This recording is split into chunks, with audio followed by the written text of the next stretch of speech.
Ladies and gentlemen, future saints in the making, welcome to Bad Catholic Dads, episode 6.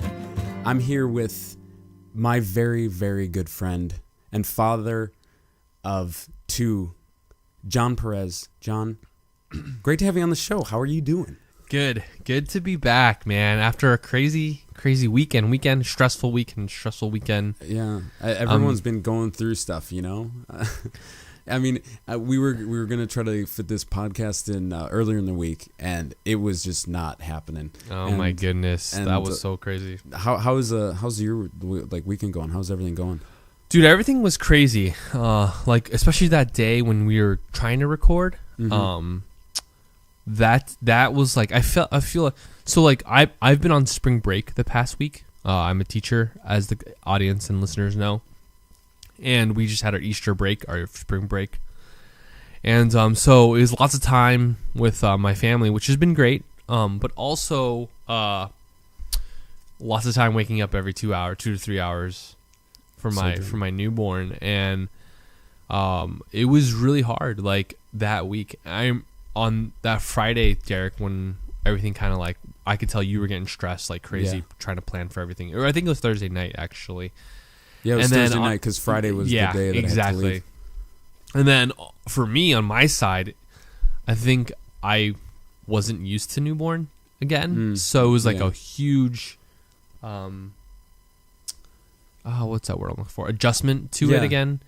And I think like I got really testy and impatient because of the lack of sleep and whatnot, and to a point where I was like snapping at my wife and not being very, great of a husband, not helping her out as much, and it was just super stressful. And I felt like, taking care of this newborn kind of reached the boiling point on Thursday night, leading into Friday, and I felt so bad the next day. But I feel a little bit rejuvenated now that the weekend has passed. Mm-hmm. Derek, I have some great news. Well, yeah, so, I mean, before I get into my great news. Well, before you get into your great news, I just want to affirm you as a father. Yeah. That I know you do. You are very helpful with your kids and, like, helping with bedtime routine. Like, you are a stick-to kind of guy. And as long as it, like, we were waiting to do this podcast. And, you took a lot of time to get your son down, and I give you a lot of credit. The stick-to-ness, I think, for a father sometimes can get frustrating. I know what that feeling is, but I know you, maybe more than other dads, like, work really hard at helping your wife with the bedtime stuff, and I applaud you, and I think you're doing a great job as a dad. Yeah, it's just tough sometimes when, like, because a little bit, as a dad and, like, as someone who's relatively young and you kind of new at being a father still, there's part of, like, that selfishness of, like, wanting your own time. You know what I mean? Dude, I totally Oh my know. gosh. And part of it was kind of that, like that night I really wanted a podcast. I really wanted to make sure we went into the weekend with something in the can. With something in the can, just in case something happened today. Luckily we're recording right now, and I was kind of getting frustrated, I was like, oh, come on, like, why aren't you sleeping? Like, and my son, I don't know what happened that day. So my son had like an abnormal day where he I don't know what happened, but he ended up going to sleep till like 11:30 that night. Man. And I was getting really kind of upset, and luckily my wife is an angel and a saint, and she took both of them.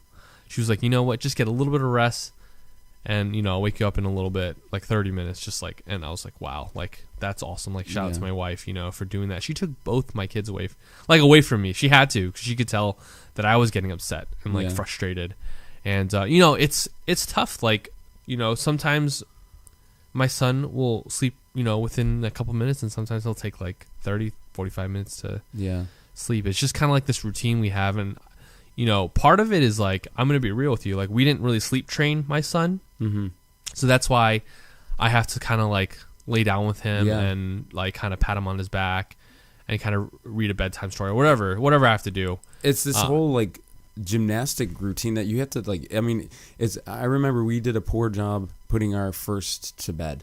And it was so annoying because they know when your heartbeat is further away from theirs, and they know when the sweat of your foot is hitting the floor that you're trying to sneak away. They know it. And now our third kid, you know, these are pros. I'll look at him and I'm like, it's bedtime, Blaze. Get up there, let's go. Yeah. And he'll crawl up the stairs himself, and he'll go right to the crib, and That's I'll pick awesome. him up, and I'm like, all right, go night night, Daddy loves you, and I'll just leave. That's so great. Well, I think that's the aim for our future kids, but our first kid, I think like because it's our first, we were just like, we just wanted to like, you know, be with him all the time, and that kind of hurt us in the long run. Well, but it's all right. You're trying to be a loving father, at least in the beginning, you know, like you're really like trying hard. Like I need to, you know, put them to, and to me, like I always joke with my wife, the trick is for me, like I help with the bedtimes is like, I just got to show them less love. And it's like, this is your Right. time to sleep. Daddy needs, you know, and Exactly. that's how my second learned. Like the first one, it feels like we completely failed the bedtime routine. And by this third one, Totally I just agree. love it when I look at him like, get upstairs, That's it's time for awesome. bed. It's time for night night. There you go. And, I'll definitely be aiming for that, Derek. yeah, That's show your the kids goal. less love. That's Show the bad Catholic Your dad kids, way. yeah, exactly. BCD. That is the BCD way. Show your kids less love. But no, and then the weekend was crazy, Derek. So my parents came into town because they're helping us buy a house, and Oh my goodness. we went to look at this housing development that we were pretty serious about. Mm-hmm. And so the crazy news over the weekend, we bought a house. Oh my goodness. It sounds better than that we bought a zoo movie. That's Yeah. amazing, dude. Yeah, Oh my it was goodness. oh my gosh, it's super stressful, and I didn't know any houses in Manassas were selling. That's awesome. oh man, yeah, there's a secret house in Manassas that we bought. So You're oh my my new gosh, neighbor. That's if exci- only. So, is it already a built house? Are you building a house? Like, what's the deal? Oh yeah, it's a newer housing development, so we're building a house. Oh my goodness. I know it's pretty crazy, but yeah, I don't know. Like we looked around, we shopped around for like, oh my gosh, months and months and months, and there were a lot of houses that were older, but really didn't serve our purpose, what we wanted, but also like in our price range budget. Okay. And so we found this housing development. Now it's in Maryland, so it's probably really far from you, Derek. And it's in like southern Maryland, so it's, you know, it's going down a little bit.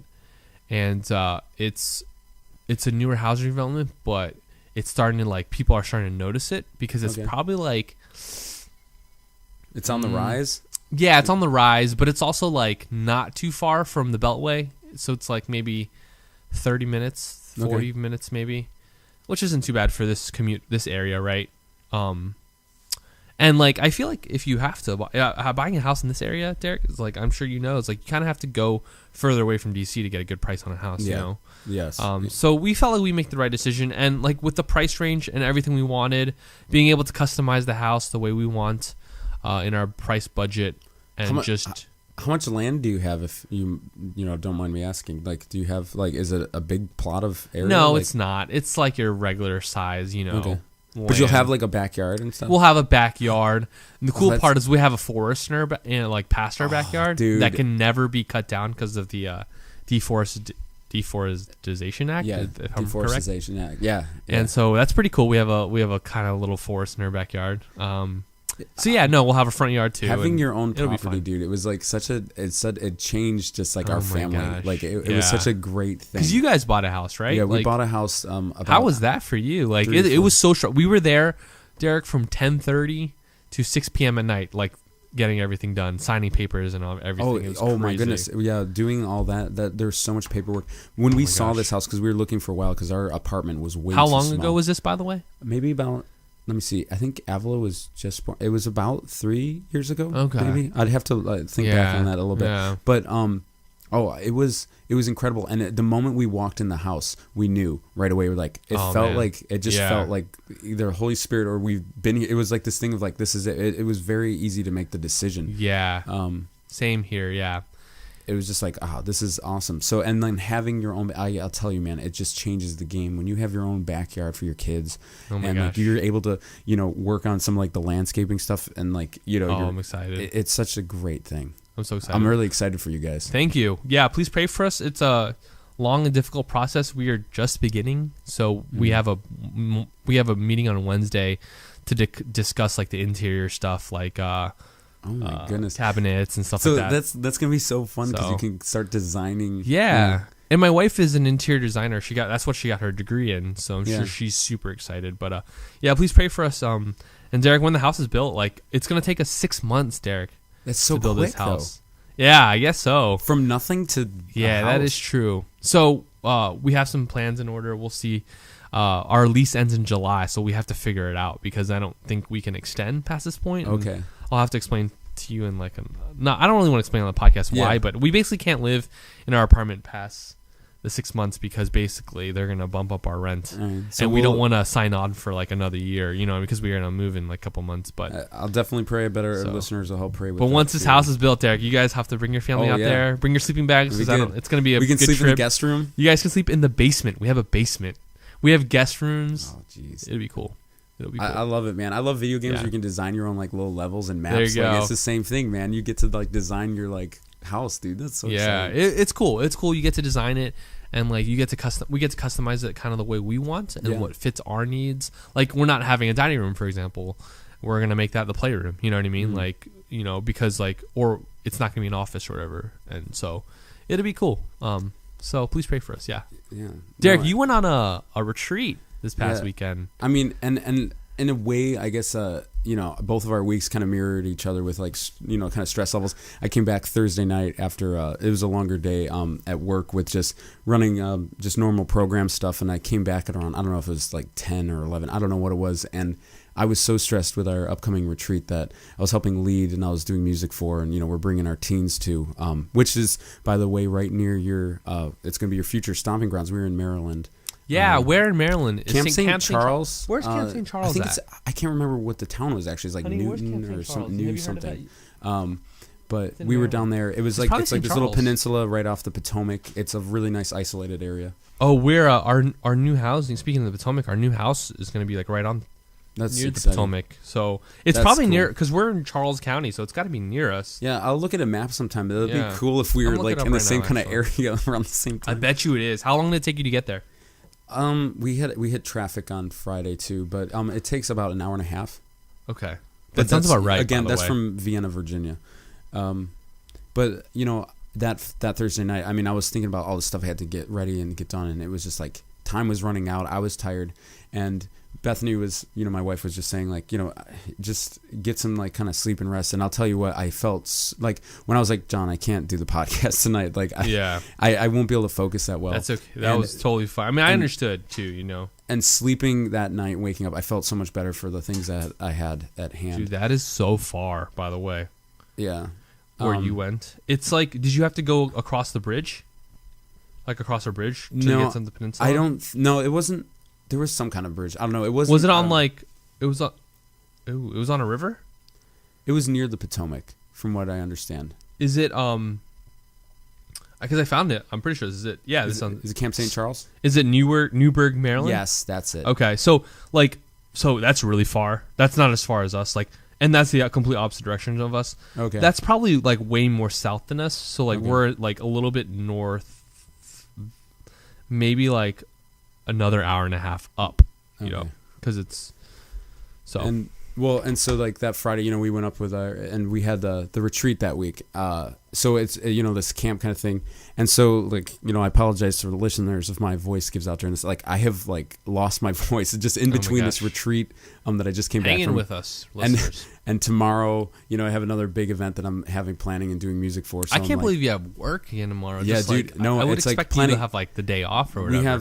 it's a post confirmation class, so there's going to be 100 something kids there that I Wow. need to like entertain and teach the gospel.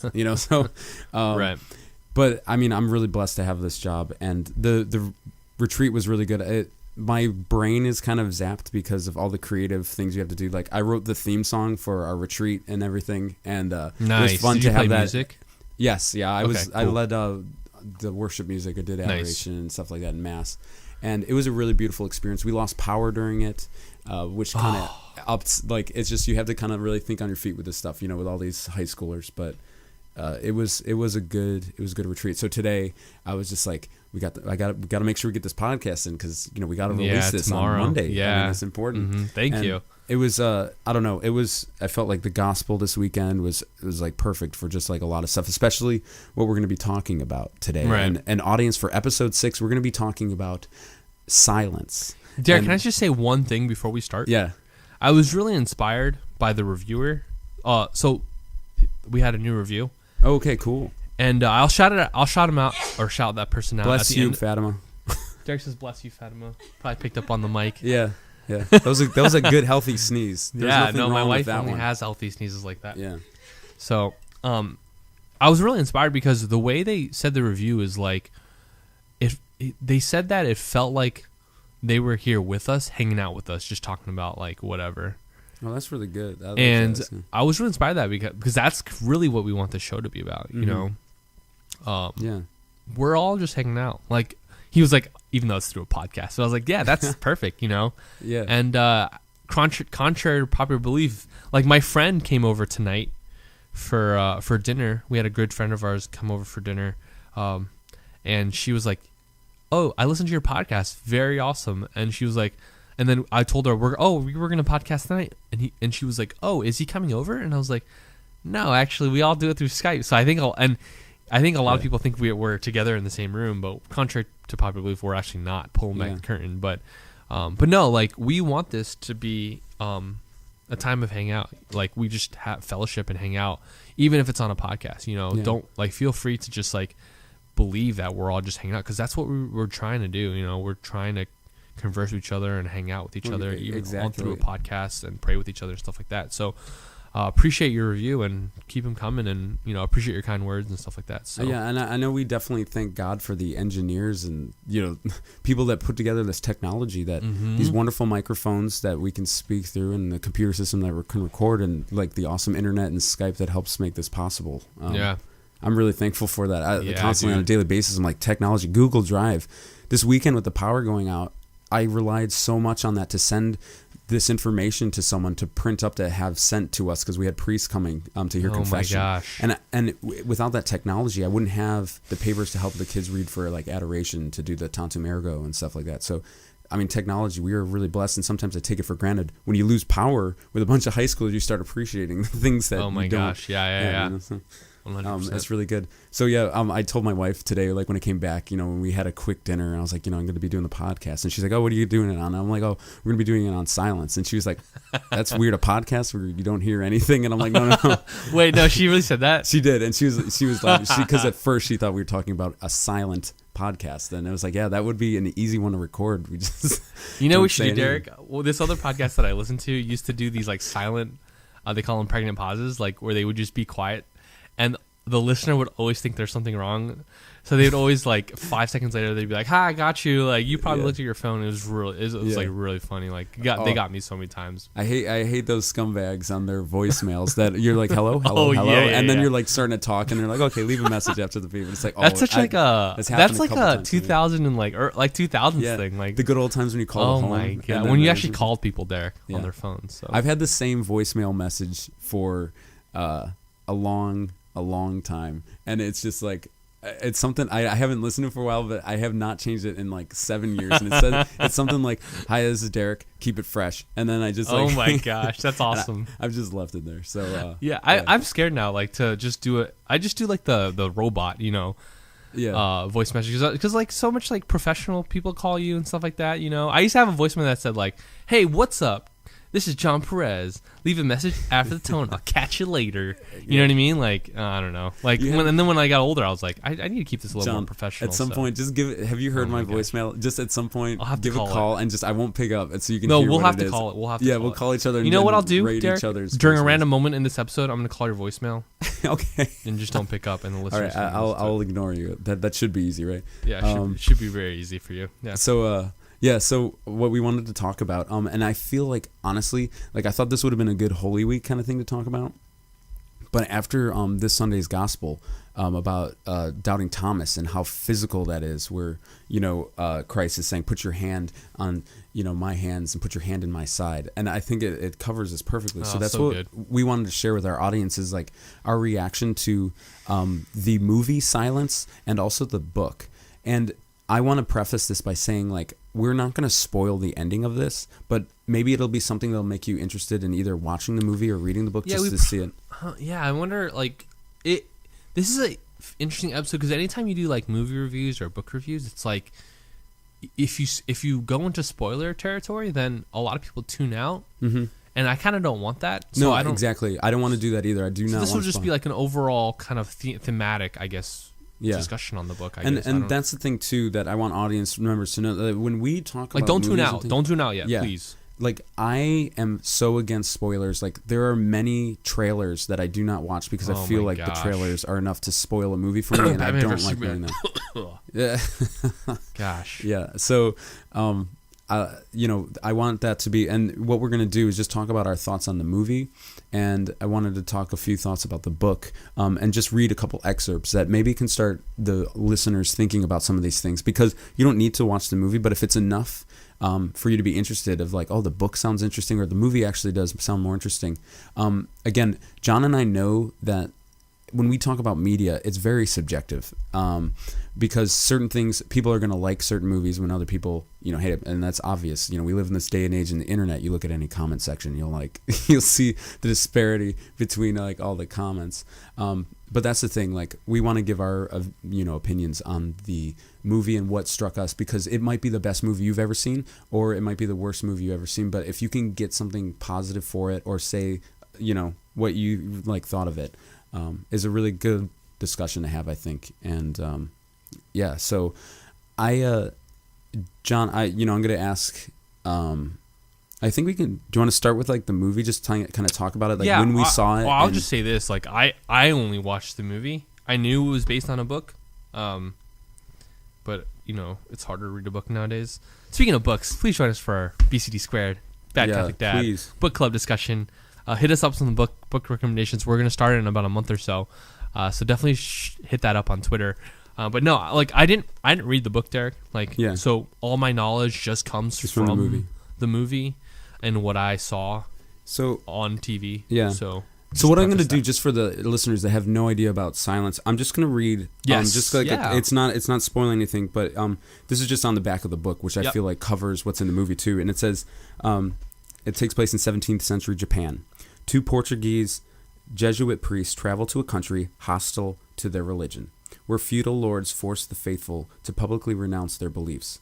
Eventually captured and forced to watch their Japanese Christian brothers lay down their lives for their faith, the priests bear witness to the cruelties because of their own beliefs. So, like, I'm not going to go further on that kind of like summary thing, but it's basically, it's a fictional story, but inspired by true events that happened in the 17th century in Japan. So that is the premise of the movie and the book. Okay. And so, I mean, initially, when I think you and I can relate the same way. We saw the trailer for that movie, and it was immediate. Like, that was like some of the movies where I watched the trailer, I don't know anything about it. I saw the trailer for that movie. I'm like, I need to see that movie when it comes out. That was my initial reaction. What was yours, John? I don't even remember watching a trailer of that movie, Derek. I think just being in Catholic circles, a lot of people were just talking about it. One of my first exposure to the movie, to the film, was that Andrew Garfield, who is the main actor. So Andrew Garfield, you may know him from Hacksaw Ridge, another fantastic movie. Amazing Spider-Man. Amazing Spider-Man. I feel like he was I a really good loved Peter him Parker. as Spider-Man, by the way. I did too. Huge fan of him in Spider-Man. So I don't. A lot it's of a people different hate him in universe, that. by the way. So they could continue. They could continue with it, but I feel like it's done though. Like, it is done. I feel like it's done. But I know, yeah, again, I know. I've really enjoyed the things that I've seen him in. yes, I think he's grown exponentially as an actor, especially these last couple movies. And then, of course, you have Adam Driver. We know him from as Kylo Ren in the Star Wars Episode 7. So good to see him, yeah. And Liam Neeson, of course. Everything.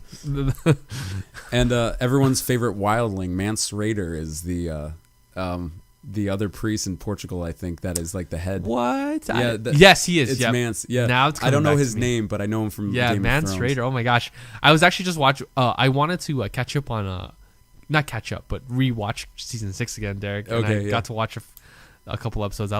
We love Game of Thrones here on this Very good. podcast. But it was good to see that core of actors in this movie. Yes. Because they really made Yes. the foundation of it. And Well, but- yeah, when I was saying, like, I read an article. One of my first exposures to the movie is that the actors Adam Driver and Andrew Garfield actually went on a Ignatian spirituality retreat, a silent retreat, before the movie just to prepare themselves to be more spiritual and also to kind of get into character. And I remember Andrew Garfield, he's I think a Jew. I think he's a Jewish religion. Yeah, I know he's like very agnostic. Like he was kind of just a little bit of everything, Yeah, I thought I read somewhere he was like Jewish or something, but he was saying like he had a profound like I don't really know what the word encounter like on that retreat. So I thought that was really cool, and then of course I'm like, well, I definitely gotta watch this. It's about two Catholic priests who go into feudal Japan, and basically try and keep the faith alive there, and whatever. I didn't even know about them trying to find their old master, but yeah. So that was really I didn't even watch the trailer, to be honest with you. Yeah, when I saw the trailer, I was like immediately I need to. So there's something I'm really excited for. I'm like, I'm not gonna follow anything with it. Oh yeah, I saw that article that you did mention as well. I'm like, okay, this is interesting. I saw a lot of people in the community too, like when it was getting closer to being released, saying like, don't go watch this movie, and there was like all these like things, and I did see a lot of backlash as the movie came out, and a lot of Catholic speakers. And we'll get into that. So, and after I had seen the movie and read the book, I was just doing some more research on it. There's a wonderful interview with Stephen Colbert and Andrew Garfield about the retreat and stuff like that, and it was a very just intellectual. When Stephen Colbert works at it, he can have very good interviews. A lot of the time, though, I'd like kind of tune out now with Colbert, but it's so much different now. When he works at it and when he gets a deep intellectual conversation, it's very fascinating. So I really appreciated that interview about that stuff. And when the movie came out, it was gone so quickly out of the theaters. I didn't get to see it. When I was like looking around, I'm like, okay, today's the day I get to see it. It was honestly like less than 2 weeks in the theater. It was gone so quick, and I was so upset that I didn't get to see the movie when it was theaters. It was like, I'm like, okay, it's released. I have a lot of stuff going on, but once this crazy little period's done, I'm gonna go to the theater. Do you know why? I have no idea, but all the theaters, at least in this area, like it was showing, like the timing was not good. Like the limited showings they had near DC, and I was like, oh my goodness, I missed it. I was deeply saddened that I didn't get to see it in theaters. So it was one that I had to wait to see on demand, and that's how we saw it. When did you see it? I saw it I don't know, maybe a couple weeks ago. As soon as it came to so like I love what all these online companies are doing now, like iTunes and PlayStation and Xbox and what it don't matter, whatever. Digital HD is like 2 weeks before it releases on Blu-ray. That's incredible. Yeah, I know. So it's awesome. Like I watch all my movies that way because I just like can't wait anymore. I'm like, well, I'm gonna buy the movie anyway. I might as well watch it. I mean, granted, it's stuck on like a hard drive from here until eternity, or stuck on a cloud somewhere. But that's a tough part about being a parent too in this day in a digital release, because when Moana came out earlier on digital, and that's how I got it. We have to buy it. We buy it on like Blu-ray or DVD, so we can either take it on road trips with us. And so my kids are like, "Look, Dad, Moana's out." It's like, no, it's not out yet. Like, and they're like, "Well, it's on the thing. It's saying it's on." And it's like, "Oh my gosh, we're gonna get it when it's released." Yeah, like, so we can have the physical one. And I'm still old school like that, where I need to have the physical. Yeah, and I understand that too. Like, but for me, it's just like. Well, it's hard not to go out and like do anything, so it's just like might as well. Like I think for La La Land's coming out tomorrow. I bought La La Land 2 weeks ago, and like I'm such a big fan, Derek. I'm gonna go get it again tomorrow. So, oh man, we watched. I think we watched Silence a couple weeks ago. Okay. So yeah, and ours for Christmas. My wife, like I was on my list along with some other books. On my list was this book because I was like looking up a list of like great Christian reads, and this one sounded interesting to me, and so I was like, oh yeah, the movie's gonna be coming out, I should totally get this book. So Christmas I got it, and my wife reads all the time. She reads so many books, and she, like, even though it was my Christmas present, she started reading Silence, and because I was like, yeah, don't, go ahead and start it, and she was like profoundly, like, she was halfway through and she's like, this is such an amazing book, and she's like, you have to read it. And she was like, it's gonna be a great Holy Week one, wait until then, and then we'll watch the movie after that. So I was able to read it Spy Wednesday and Holy Thursday is when I sat down to read this book. So Wednesday, did it in 2 days. So Wednesday to Thursday, like that. Is it a long book?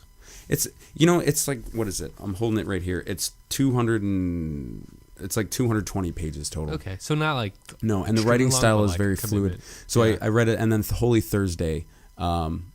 It was really good because it fit in with the whole betrayal by Judas. And Yeah, no. to watch the movie then after reading the book was like how we generally try to do that sometimes.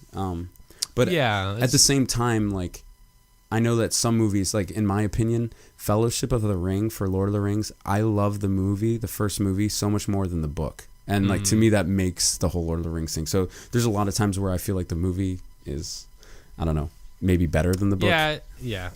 I mean, it's source material stuff. But so do you want to like talk about how you felt like watching the movie without giving out any spoilers or like what it, I don't know, made you think about or feel? Let me take out my notes. My notes. I thought it was a really interesting movie, Derek. I think when I watch movies, Derek, I'm sure you know this. I don't know 100% if you know this, but I kind of put two hats on when I watch these kind of movies. Whenever I watch any movie, I put on like, it's pretty unfair sometimes, but I put on my like film critic hat a lot of the time, and I like to critique movies based on a lot of film critique, film theory.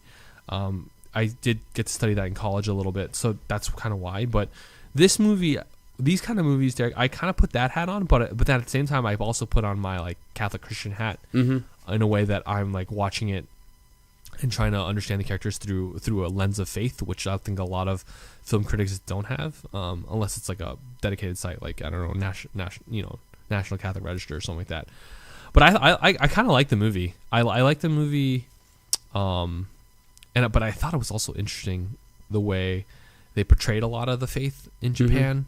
I liked the portrayal of the faith in Japan. So like I liked the way they showed the Japanese Christians and the way they showed their faith, and really the way they showed their faith in secrecy, right? And I like the realism of it. I felt like a lot of it was realistic, that I could believe that this was happening to an extent. I love the casting and the actors. I agree. The casting I thought was really good, and their preparation to the film. And I really liked again going back. I think the biggest thing I liked about the film, Derek, was the portrayal of the Japanese people's Christianity and their faith. Right. Their I don't know if this isn't really a spoiler, right? Because this is feudal Japan, but the martyrdom. Of their faith, and them dying because of their beliefs. I really like that, the way that was portrayed. I like that. Those things. I have a lot of things I didn't like about the film, but those are definitely things I liked about the film. I'm not sure if we mentioned it before, but it's directed by Martin Scorsese. And, yes. Yes. Yeah. Did you watch his The Last Temptation of Christ movie? And I didn't see that. Was that good? A lot of people didn't. I haven't seen it. I haven't seen that. I've seen the other ones. What are some of the ones like? Isn't Leonardo DiCaprio's one? I can't even think of those. Did he do The Departed? No. Yes. Yeah. Yes, I'm pretty sure he did The Departed. I hope we're not wrong. I want to look that up. Look it up. I don't want to be wrong, but it's one of those with DiCaprio and stuff like that. The one thing I loved about the film too is the cinematography, like the area. It looked.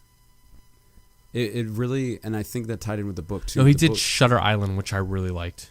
Again, that is one. And he did The Departed, which I really liked. Departed good. I didn't see The Wolf on Wall Street. He does a lot with DiCaprio. Yeah, I didn't see that. I didn't see Goodfellas. I know that's probably like blasphemy, but I've never seen that movie. The Scorsese one, Shutter Island, and this is interesting because that's a really good Shutter Island is a book that I felt was almost identical to the film. Like the only thing is and this is kind of similar to the book.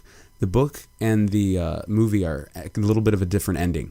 And the Shutter Island kind of gives you an idea of like what's actually happening at the end. A little bit different, I feel like. But the main story and everything, Scorsese did a great job having that film match what the book was. I thought it was fantastic for Shutter Island. And I think he did a pretty good job with a lot of the things for Silence. But yeah, I agree. Like the preparation like that they did, the actors for this, like where they said Andrew Garfield lost 40 pounds for this role, and Driver lost 50 pounds. Yeah, it's crazy. they gave He didn't have a interesting lightsaber insights this about time. fasting, about how it's emptying yourself out of like, you know, the physical and bringing more in of, you have more room for the spiritual. And that was like a cool insight to That's some cool. of that. And the silent retreat was an interesting thing too, that I felt like they did a lot of preparation, you know, for it, which was great. Yeah. And yeah, I feel the things that maybe wouldn't affect you as much because you didn't read the book, but Yeah. I didn't like the very early portrayal of the priests when they went over to Japan. In the book or in the movie? Just in the movie. Okay. And like we can finish talking about the movie, you know, whenever we're like kind of done with it. And I'd like to just read some excerpts from Yeah. the No, let's book. get through the movie. So Yeah, and but there was what about? I mean, let's get on to spoilers. But what about? Did you know just their attitude or like the like for instance in particular, they were full of zeal and fire about going to this place because they knew it was their mission. This is their calling. This is what they wanted. You know, like this is what they wanted. The fervor was so great that they wanted to go to Japan to do this. They were told that their head leader, right in the beginning, they're told that the one priest who's played by Liam Neeson has apostatized and he's denied his faith. And they're like, they don't believe it. And so that's a part in the movie. That's the main mission, is to, you know, kind of find that and also help, you know, spread Christianity in Japan. But when they first get to the island, and this is the difference with books, because you get to inside of the character's mind, like what's going inside their mind. And in this film, I felt like the priests, they seemed like as soon as they arrived, their tone really changed, where it's like they forgot to do the sign of the cross when they're praying. And the Japanese people, like you said, they're really beautiful. Yeah. They're like, oh yeah, I forgot we're you know, and they Yeah. were blessing the food. And that happened a couple times in the film where it was like all of a sudden, and they were scared right away when they landed, and it felt like their tone really changed, and you didn't see that beginning suffering of like how bad the lice were or how miserable the weather is and how long they had to wait and hide. In the book, you see some of that, and they are very strong in their faith when they land in Japan in the book. And in the film, it felt like, you know, they're like, oh yeah, we forgot to do this on the cross, and yeah, then it they're felt doing more it like human in a way. Yeah, and you're right, because the Japanese people are so beautiful. Like they are looking at these priests as heroes, like you're what we've been waiting for. Oh my and they're gosh, like, yes. And maybe they wanted to show more of the humanity of it, but in the book, they are so strong with their faith in the beginning. Where there's that moment in the film where Andrew Garfield goes to that new village, and there is all of a sudden this uprising of hope where he's like, this is what I want. They're like desiring, you know, a bead of the rosary. Like they want these things, and he felt like his calling was there. That's the tone that a lot of the book had in the beginning, but it wasn't very prevalent in the film as much, especially in the beginning. And that was the thing that kind of, you know, because I read the book and I read these, you know, heroic priests in the beginning, and the film made me change that viewpoint a little bit. Okay. That was one of the things that I didn't like. Is there something that stands out to you without spoiling anything that you didn't enjoy? So I'm not going to talk about everything. I don't want us to go in spoilers, obviously. Like, I hope you're still here. We're not spoiling anything, but the idea of apostatizing in the movie, I didn't really like the way they now. So the things I liked, that's my film critic hat on. The things I didn't like is my faith hat on. You know, what I can mean? Totally understand that. Yeah. And so I didn't like the way they, I guess, showed the apostasy and the apostatizing in the film. The reason why I didn't like it is because I didn't like the way it could be interpreted.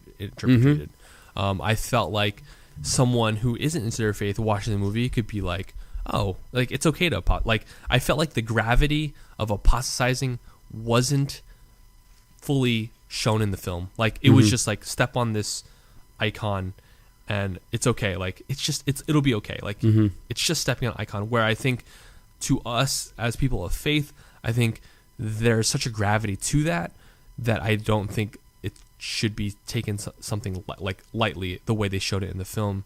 And I hope that people went away from that not thinking like it wasn't that big of a deal, because to someone of faith, to me it was like, man, that is like one of the biggest deals of like, you know.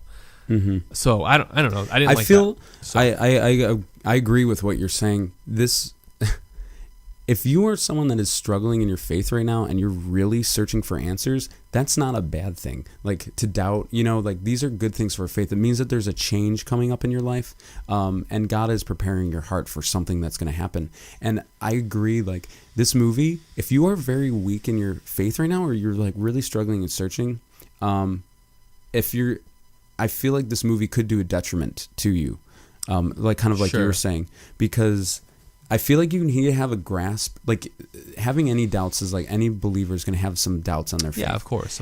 But if you are, I don't know, if the wound is still fresh, this might dig in, because at least for me, there are so many parts. Like when I read a book, if there's like a cool little segment, I'll like dog ear it so I can like go back and like see, what those things were. Mm-hmm. And there was like some great questions for our faith that I feel like I'm continuing to grow in my faith. And right now I feel like, working with high schoolers and a lot of their questions and a lot of the things that the world is throwing at them, like I have to find out that I can find the answer. And I feel like I'm in a good spot right now to question my own faith and still look and search. So this film was very impactful for me in a positive way, and I can see how it could be negative for other people. Agreed. If you're not ready for that kind of good conversation, I think the great thing is my wife and we both read the book and we both watched the movie, so we were able to have a deep discussion. Like I was washing dishes and she was cleaning, and we had this really good discussion about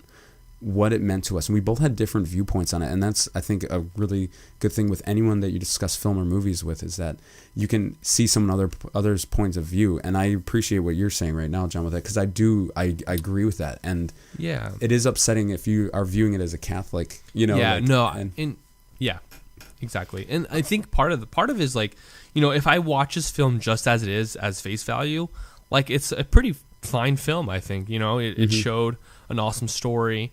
I had an ending, whether you liked it or not, but it was a very interesting way of telling a story.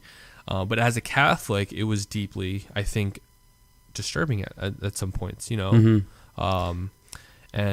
I think that, yeah, you hit the nail on the head. I think that for someone who has not a grasp on on their faith, or someone who has maybe not the strongest faith right now, or whatever, struggling through faith, whatever, you know what I mean? Like, it could be something that could be a detriment to improving your faith life. You know, and I think that goes with anything with like temperance or virtues. You need to form a habit. So like, right. For instance, like watching a show for me like Westworld or Game of Thrones, if you're struggling with pornography and you cannot like fast forward scenes that you're supposed to, right. Watching a show like that, like I couldn't recommend that to someone who's trying to get over a pornography addiction. Sure. Either one of those, because there's enough good things in that show to be like, yeah, this is like, why do they have this stuff? But if I can't recommend it to someone that's having a struggle like that, even though I do enjoy that show, it's not for those reasons. Right. But I wouldn't, you don't, to put yourself through that kind of torture. And the same thing with this movie. I think both could be said. It's, if you're mature enough, and you can handle this, and you can hold yourself accountable to say, like, I'm not going to let this devastate me. My faith is strong. I'm going to work my best. Exactly. And like this, that's why, I mean, to me, I can compare this to last year. My favorite movie that I saw was The Witch. And again, I want to see that so bad, but I heard there's a scene that like, there's a couple scenes in it, but again, it's, to me, after seeing that movie, my faith was amplified, because I saw how beautiful a relationship with a dad and his son could be if you are holding your son to religious standards. Okay. And also it showed me the beauty, and just the beauty of baptism was something that really resonated with me after the film, because people can leave that movie and just be completely horrified or just deeply disturbed. But to me, it made me appreciate my religion. We went to a baptism shortly after seeing The Witch, and I never felt so connected to baptism. That's so awesome. Because the film showed me the possible evils of not having a baptized child, or how important it is, even to the face of evil. Like, the devil does not like baptism. He doesn't like God claiming children for his own. And The Witch, I felt, was so well done that it made me question and appreciate things in my faith. And the same thing, Silence has done that. It's that same kind of deeper movie that has moved me closer to my faith. You're making me want to watch it now, Rogers. Like, I had my, like... I mean, we're kind of going off tangent now, but like The Witch, I remember it came out like a year and a half ago when my son was born, and so not a year and a half ago, like a year ago basically, and my son was born. And I remember my friend seeing it, and he was like, dude, like, you do not want to watch this if you have, like, your son was just born. Absolutely. Like, don't watch this. And I was like, oh, man, I really do, because it had like a 90-something, had like a 96 or 97% on Rotten Tomatoes. And Rotten Tomatoes, for me, I'm a sucker for Rotten Tomatoes. If anything has over a 95, it's like a must-watch. It's a must-watch, I have to see what's the rage all about, but... Well, Perez, you're making me want to watch I feel like you need to watch that one. Maybe I'll watch it by myself. I don't. Yeah. My wife doesn't like those kind of things, but I love like scary horror movies. Bonus, you get to see a few Game of Thrones faces in there too. Oh, sweet. So that's awesome. But again, like we're saying, it depends on where you are in your faith walk. You know, for this movie to either be effective or damaging. I was so. Well, I was gonna say like the other things I didn't like about the movie, Jared, just to kind of bullet point everything. I didn't like what you were saying. I didn't like the way the faith was portrayed of the Jesuit priest at times. Mm-hmm. And I won't get into spoilers again, but just like some little things of like them not doing the sign of the cross, at some points, like kind of like what you said. So I'm just repeating that back to you. And then of course I'm not going to talk about the ending, but I personally didn't like the ending. And this is So, but that's I don't know if I should get into it. I don't. No, but I'll just leave it at that. So I, and personally, like, because the book and the movie, I did it end the same or did it? No, it didn't end the same. Okay. But I liked super interesting. Me the endings for both. We had a really deep conversation about this, and I feel like you can take different things from the end of this movie because my wife and I there were some things in the thing that she really liked, and there were some things she didn't. To me, it was. I understood a lot what was happening, and it made me question and like appreciate the things that priests do, the things that martyrs have to go through, and like this, and these are like some of the excerpts I want to read from these books are some of the core questions that come up, and I think anyone on their faith walk has come up across some of these, and I like how this the author again, I'm not really terribly good at Japanese. It's like his name is like Shusaku Endo. Is the name of the author, and these are just and these are things that are themes that are expressed in the movie as well. So I want to read you like this one passage, and this is kind of like the core of what the movie is, where the one Andrew Garfield's character says this line here, and he says, "I do not believe that God has given us this trial to no purpose. I know that the day will come when we will clearly understand why this persecution, with all of its sufferings, has been bestowed upon us. For everything that our Lord does is for good. And yet, even as I write these words, I feel the oppressive weight in my heart of those last stammering words of Kichiro on the morning of his departure. He said, 'Why has our God imposed this suffering upon us?' And when the resentment in those eyes that he turned upon me, 'Father,' he said, 'what evil have we done?'" And like that to me is like the core of like a lot of the things where he starts, thinking about like the suffering that people like have gone through, and there's some really cool things that are brought into like the book, which like I felt like it was really interesting because like you said, we were talking about how beautiful these Japanese martyrs were. They were hungering for Christ. Oh, so good. And what Andrew Garfield's character says is like, he says like, "But I know what you will say. Their death was not meaningless." And this is a conversation he's having with God. And again, in the book, this is the conversation that he has with God is so awesome because it's like what I feel like prayer should be, where it's like this conversation with God, and he's bringing up some of like his questions of suffering, and he says he knows that God will say that their death is not meaningless. It was a stone which in time will be the foundation of the church. And the Lord never gives us a trial which we cannot overcome. And he was saying that even though he sees that these people are dying, he still has a grief in his heart. And then he hears the singing of like some of these Japanese martyrs when they're bound to a stake or whatever like torture device was. They would sing the song, and it said the lyrics of the song that they would sing. It says, "We're on our way. We're on our way. We're on our way to the temple of paradise, to the temple of paradise, to the great temple." And that's a song that they would constantly repeat, in the book that they would hear. That's cool. And I was like, and something else, if you don't mind me just sharing, like, something Sure. else that I thought was like cool in the book. It says, okay, he tells a story in the book about, all this suffering that's going on. And my wife and I had this great conversation about like, what is important for these early priests? Cause they were the only 3 Catholic priests in Japan. They were the church that were there.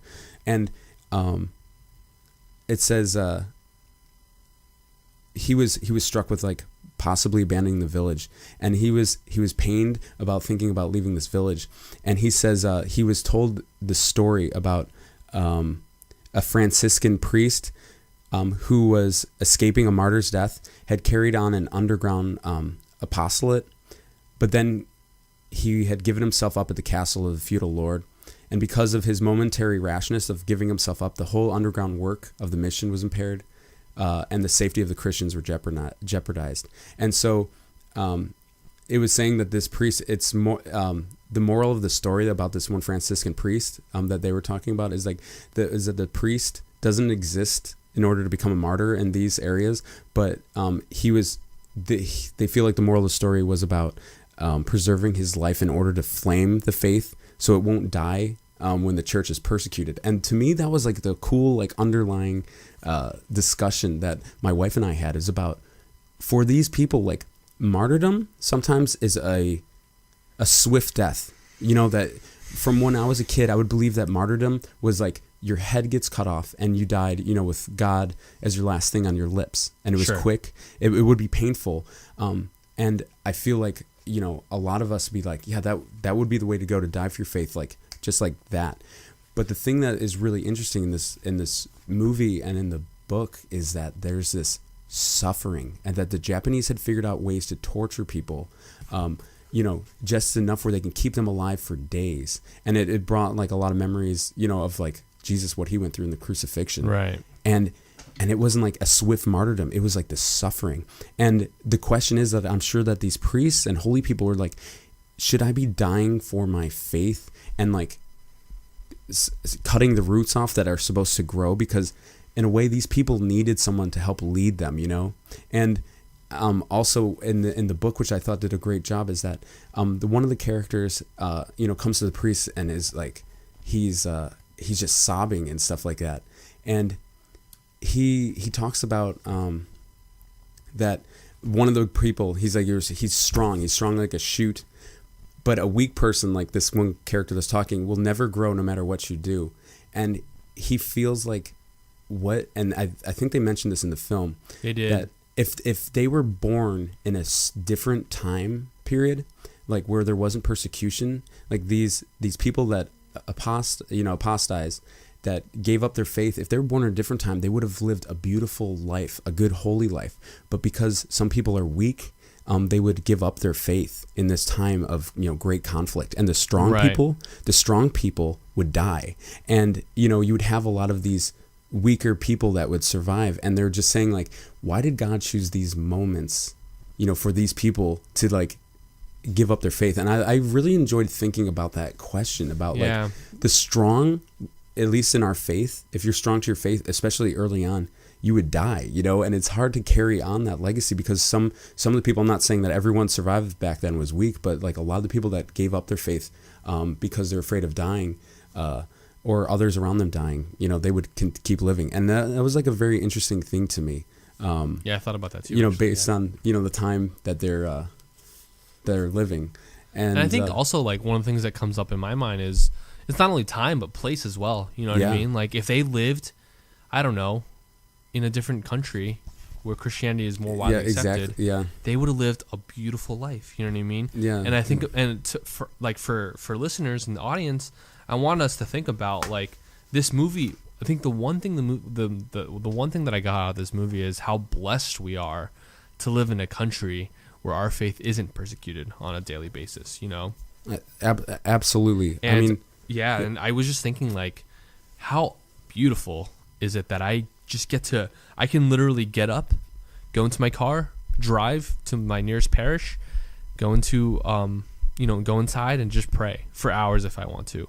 Where these people, when I was watching the movie, would have to be hidden usually in the nighttime, usually packed, like, I don't know if, like, you know, not really spoiled, but packed into like a tiny huts and grasping for a tiny piece of the Eucharist, you know? And I just thought it was like just made you have an appreciation of just the freedoms that were allowed, you know? Yeah. And it's a good, given. I mean, it's like a good kind of thing to think about is these people, like you were mentioning, they would have, the government would come into their house and search it for Christian items, anything that resembled a cross, anything that, you know, or they would pay for people to rat people out. And just to have that invasion into your home, you know, and these poor people, they're poor people. And they, you know, they didn't want this religion to spread. They said it will not grow in Japan, and they were making sure that that wasn't happening. Yeah, they said it was like a swamp. Yeah, exactly. And, you know, you look, and it's curious because these people have to hide these things. And sometimes, you know, when they got caught, they would, you know, they would ask them to trample the fume, I think is what it was called. And it was like this icon, you know, to step on it or spit on it. And some people would do it, and other people would be like, there's no way. One of the, you know, one of the more, I think, beautiful and just stunning spots was when, you know, they had found some people and they were, you know, they were punishing them for not giving up, you know, and that part with the ocean, you know which one I'm talking about, the one really just iconic scene. It was just, I love that scene. It was so, and to me that was the beauty of the writing of the book too, is that this theme of silence came up like a lot in the book, where the ocean was silent, but it was slowly killing the people, you know, that were put out to be persecuted. And my question is, this is a good thing to think about for like any family or dad out there, where you're saying, you know, we are so blessed to live in this time that, and I'm just like, how quickly would your household be looked at, and as soon as someone walks in, they're like, yes, this is a Christian house? Like, how? That's a great question. And like, and that's not, you know, I'm not trying to brag or anything. I'm just, I think anyone should just think of that. Like, how quickly would someone, by meeting you, would they know that you're Christian?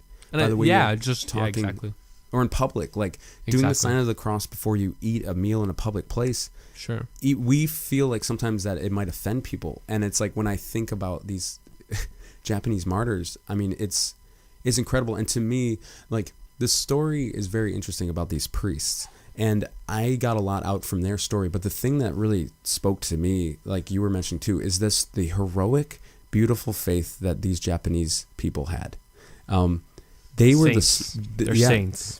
And the one thing that my wife and I, like, again, this is where like some of these movies are really like impactful. Like, it made me think about things that I hadn't thought of. And the one thing that I'd like to just share with you is that, like, it really stood out to me is that these people that are going through agony on these crosses in the ocean, in the book, in the show, they showed like the boiling water that's being poured on them slowly, you know, hanging people upside down. It was this incredible physical suffering that was going on, and these people would not say no to Christ. And this, to me, fits in perfectly with the Sunday reading we just had, because the one thing that I was thinking about is that Christ was suffering, like with the scourging of the pillar and the agony in the garden. He was suffering, like, physically.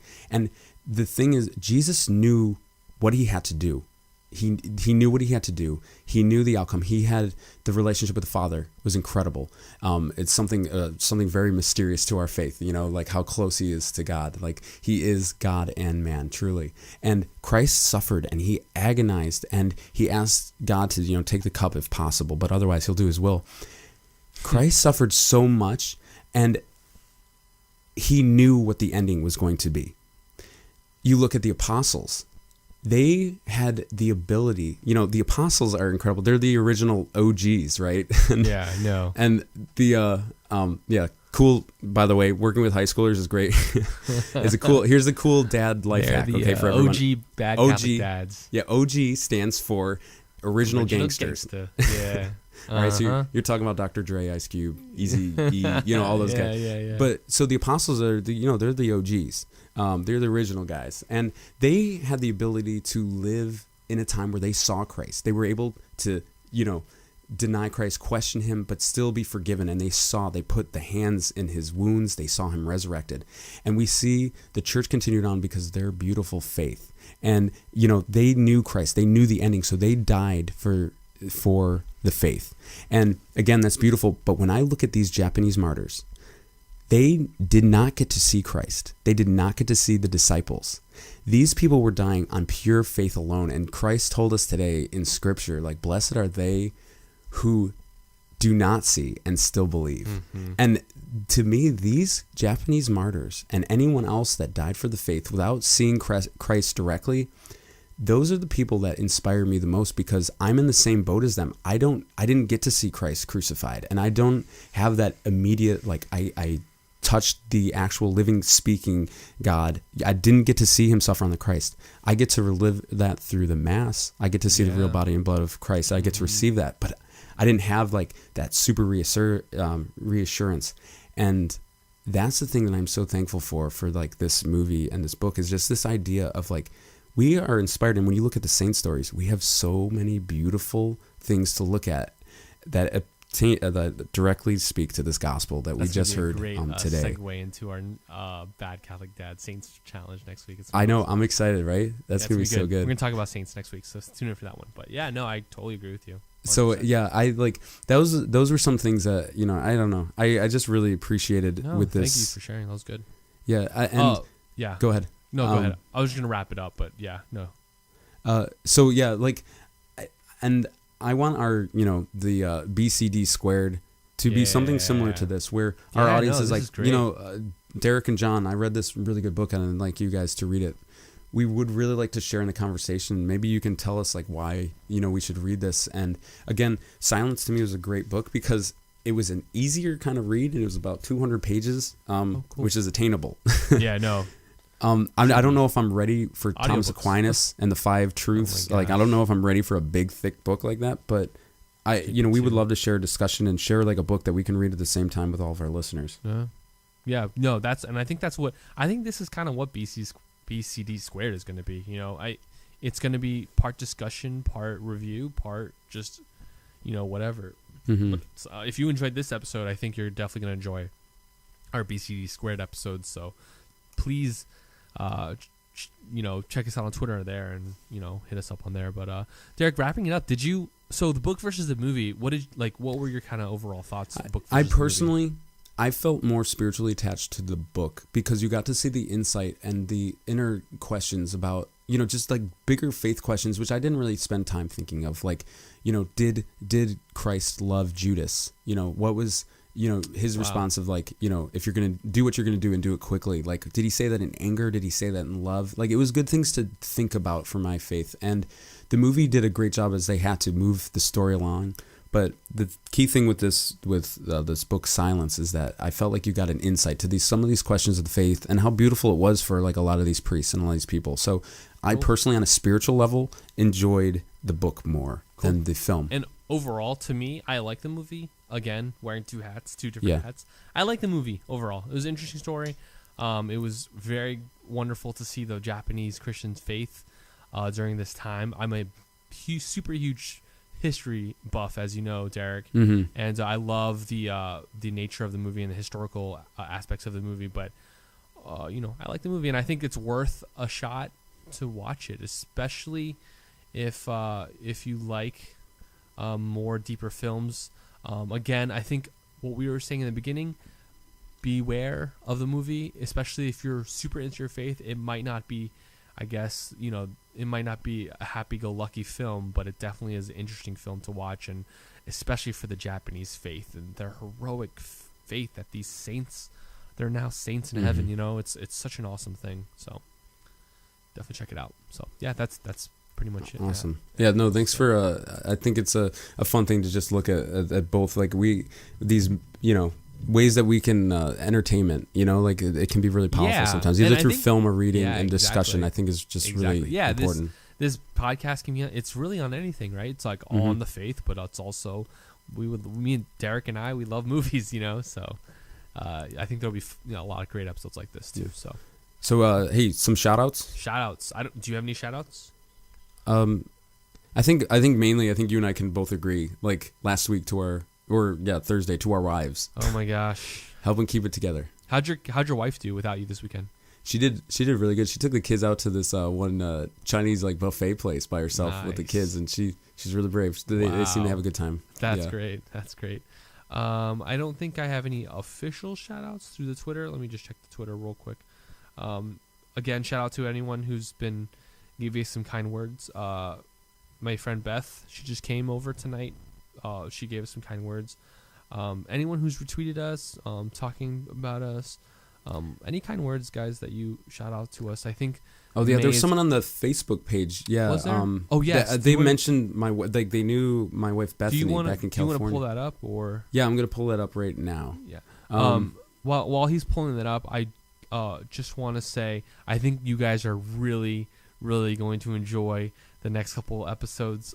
We have some interviews coming up with a lot of awesome Catholic people, so definitely tune into that. We also have our Bad Catholic Squared, like we were saying, our book club discussion that's going to be in a couple weeks, and just keep listening and following. And you might not listen to every episode, but hopefully the episode you guys listen to is something for you. So yeah, did you pull it up yet? The friend, his name is Eric Ho. He put this on our. Do you know him personally, or did your wife? No, I don't know him. My wife knows him. So Okay. this Eric Ho says he posted to our Facebook page and he says, "Hey guys, great podcast. As a young dad of soon to be 7, wow, it's cool to have this Wow. show. So thanks for That's launching awesome. it." And then he said it was cool to hear Derek's story because Bethany and him were in a youth group together at the parish in California. So that's how they know. Cool. So he had a shout out for her saying she's an awesome person. It's cool to watch the family grow along with mine. So Cool. he said, "God bless all you guys, Awesome. Bad Catholic Dads." So thank you very much, Eric, for that. Thank you so much, Eric, for leave us a post on Facebook or anywhere on our social media. We would love to read them on air. I'm going to go ahead and go into the iTunes review, Derek, that we got this week. Yeah. Or the podcast review. Someone left us a podcast on the iTunes that you can do. You just go to iTunes, search up Bad Catholic Dads, hit the reviews tab, and anyone could leave us a review. Please leave us a review. It really helps the show out. Give us a 5-star rating because we're awesome like that, and it'll help us expose the show even more to many other people who I think would love to hear the show. But anyway, the review is titled "Great Audio Hangout with Fellow Catholic Dads." It is by, and I don't know if you know this person, Derek. I don't know this person. It is by and I'm probably butchering this name, but it is by the Pater or Potter Familias. So the Potter family. I don't think I know them. Potter, Pater family. But anyway, he or she says, John and Derek are fun and easy to listen to. I can't wait to hear what they have to offer in the future. There's not a lot out there for Catholic dads well, it's probably a dad then. There's not a lot out there for Catholic dads compared to Catholic moms. So it's nice to have a place to hang out with other dads, even if it's through a podcast. Thanks, guys. God bless. So shout out to you. That's good. Thank you so much for listening, and thank you for your review. Very kindly appreciate it, and you don't understand how much this means to me, to Derek and I. So, yeah. No, it's really great to hear you. that stuff. Thank you. Cool. Any other? Yeah. $10 patron shout outs. If you support us on patreon.com at Bad Catholic Dads on Patreon at the $10 patron level, $10 a month patron level, you get an official shout out on the show. This one goes out to Wabi Sabi Stories. My wife was kind of making fun of me last week the past couple weeks, because every time I shouted them out, I would butcher what they're about. And so I went to their official page and I got what they're really doing. So it's probably completely different from what I was saying. All right. So Wabi Sabi Stories is a podcast. It's about sharing and appreciating challenges of life that have changed us and made us who we are today. It's about sharing people's stories with you in a hope that they serve you in a meaningful way. Every week they share a new story along with inspiring quotes and it's Wabi Sabi inspired artwork as well across their social media challenges. So go follow them at Wabi Sabi Stories. Check them out. They're cool people over there. I don't think you did a terrible job explaining, because I think at one point you had said Wabi Sabi Stories is about sometimes the beauty that arrives from brokenness. And no, I definitely did not say that. My wife was like, you said something else. It's about finding beauty in ugliness. And I was like, oh well, my God. it's pretty close. Yeah. All right, cool. All right. What else? Yeah, that's all I have for you, Derek. Yeah. No. Thank you everyone for listening. We look forward to. Where can people find us, Derek, before they go? You can find us at YouTube, on SoundCloud, Google Play if you use that, on Facebook, Twitter, Instagram, all those things. iOS. Just search around wherever you can find that stuff. Leave us a comment. Share it around. Again, we really hope and look forward to hanging around and just having good discussions in the weeks to come. So we hope you tune in next week. Anything else, Sean? Nope, that's all I have. All right. Thank you, God guys. bless everyone. Thank you Appreciate so much for taking some time with us today. Bye, guys.